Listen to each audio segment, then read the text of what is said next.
Change చేశాడు. అందుకే పిల్లలు పిచ్చి పట్టినట్టు తిరుగుతున్నా, భారతదేశం అంతా తిరుగుతున్నా. ఇదిగో మీ బతుకును మార్చగలిగిన వాడు.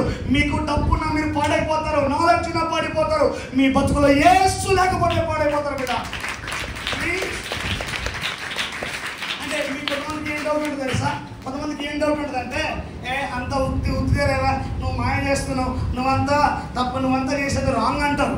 అయితే మీరు చూడండి, ఇప్పుడు మీరేమనుకుంటారంటే యేసు ప్రభు అక్కడే ఎందుకు ప్రపంచాలను రక్షించగలడు, యేసు ప్రభు అక్కడే అందరిని ఎందుకు మార్చగలడంటే, మీరు చూడండి, చేతులు పెట్టుకోవాలా.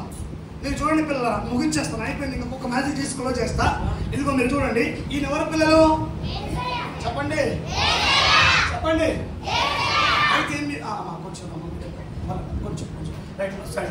అయితే మీరు చూడండి, మీకు ఏముంటుంది అంటే ఆలోచన, ఊరుకోండి పిల్లలు, యేసు ప్రభు ఏం తప్పు చేయలేదా, యేసు ప్రభు ఏం పాపం చేయలేదా అని మీరు అంటారు. ఇప్పుడు మీరు చూడండి, ఈయన ఎవరు పిల్లలు చెప్పండి, ఇదెవరు, ఇదేమో పాపం, ఇదేంటిదిరా ఈ పాపము. చూడండి పిల్లలు, మీరు ఈ పాపమే గనక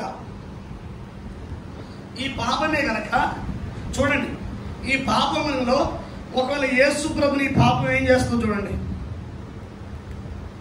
ఏ పాపం యేసు ప్రభుని ఏమీ చేయలేదు, అసలు ఆయన దగ్గర కూడా పాపం రాలేదు, ఆయన ఏమీ చేయలేదు. పాపము చప్పలు కొట్టండి వేసేది.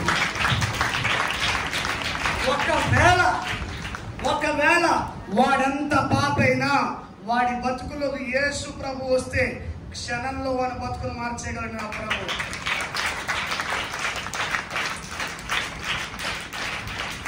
కాబట్టి పిల్లలు ఎవరు కావాలి మనకి చెప్పండి. ప్రపంచంలో మీరు ఏదైనా ప్రాముఖ్యం ఏమైనా చెల్లెములు, ప్రాముఖ్యం ఏమైనా తమ్ముళ్ళు, యేసు ప్రభుని విడిచిపెట్టకండి. మీ దండం పెడతా. నేనెంత పాడైపోయినా నాకు తెలుసు, పిచ్చి పట్టినట్టే తిరుగుతున్నా. యేసు ప్రభు మీ బతుకులు అందించకపోతే మీ లైఫ్ పాడైపోతే. కాబట్టి మనకి ఎవరు కావాలా చెప్పండి, కలెక్టర్ అమ్మా చెప్పు. మీరు లోకాన్ని వదిలిపెట్టి యేసు ప్రభుని పట్టుకుంటే చెత్తను వదిలిపెట్టి డైమండ్ పట్టుకున్నట్టే.